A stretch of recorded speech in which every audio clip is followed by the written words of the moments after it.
Hello po sa inyong lahat mga ka-crypto. Ako po si Pinoy Crypto Trader at sa video na ito ay atin pong pag-uusapan ang tungkol dito kay XRP. Kung saan ay meron daw pong isang eksperto ang nakapagsabi na si XRP ay makakaranas po ng free run. Ibig pong sabihin ay libre na po siya or malaya na po siyang gumalaw. Sapagkat sabi niya rito ay ang price suppression ay tapos na. At ayan po ang siyang ating pag-uusapan sa video na ito. Pero bago po tayo magpatuloy, ay nais ko lamang po munang bigyang linaw ang aking disclaimer kung saan ang nilalaman po ng video na ito ay hindi po ito isang financial advice. For education and information purposes lamang po ang layunin nito. Ngayon, ang si XRP ay tila may bagong pag-asa. Ayon po kay Ginoong Zach Rector, isa po siyang kilalang taga-subaybay sa XRP community, ay tapos na daw ang panahong pinipigilan ang presyo ni XRP. Yan po yung price suppression. Ipinahayag niya na ito sa kanyang pinakabagong komento matapos makita ang paggalaw ng presyo ni XRP matapos pong mag-file ng appeal ang SEC sa korte. Nakapansin siya na hindi masyadong naapektuhan ang presyo ng XRP sa balitang ito, hindi tulad ng mga nakaraang panahon.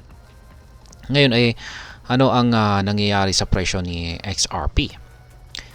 Noong nakaraang Biyernes, Friday po yan, ay nanatiling matatag ang presyo ni XRP sa halagang 0.54 or 54 cents. Kahit na maraming usapan sa community tungkol sa SEC appeal.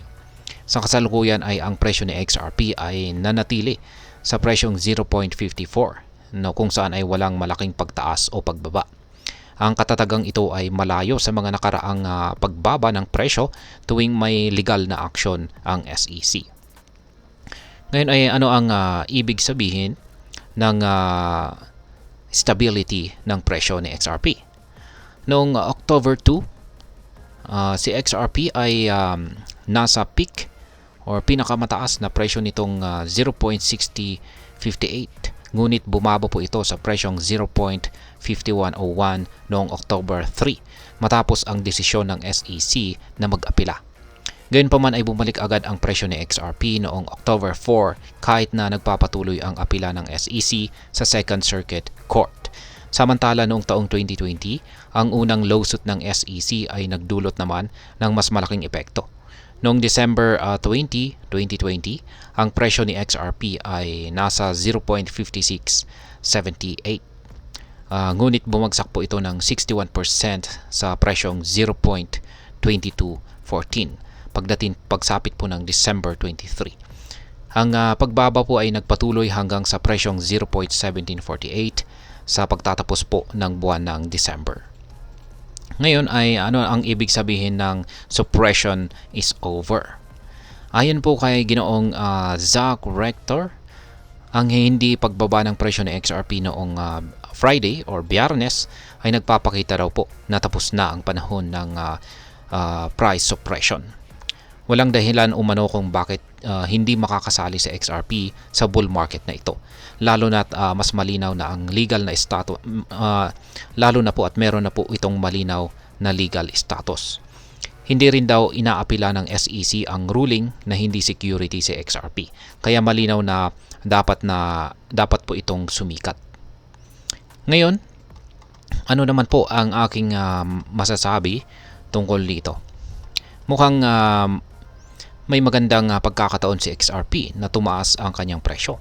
Ang katatagan po ng kanyang presyo sa harap ng legal na balita ay maaring magbigay ng kumpiyansa sa mga investor na mag-invest kay XRP. Ngunit syempre, lagi nating tandaan na ang pag-invest sa cryptocurrency ay may kaakibat na risk. Kaya't mainam na maging maingat at mag-research po ng husto bago magdesisyon. Kaya yan, kung ang pananaw po ni Ginoong Zach Rector ay tama, maaring makita natin ang pag-angat ng presyo ni XRP. Ngunit tandaan po natin, sa mundo ng investment ay laging may ups and downs. Kaya't mahalaga po talaga ulit ang maayos na pag-aaral at pag-unawa sa mga nangyayari bago magdesisyon.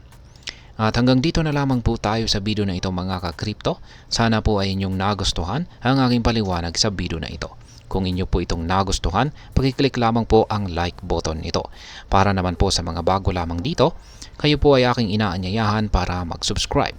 Pakiclick na rin po ang bell icon nito dahil ito po ang siya magsisilbing notification nito sa mga bago kong videos na akin pong ina-upload sa aking YouTube channel na ito.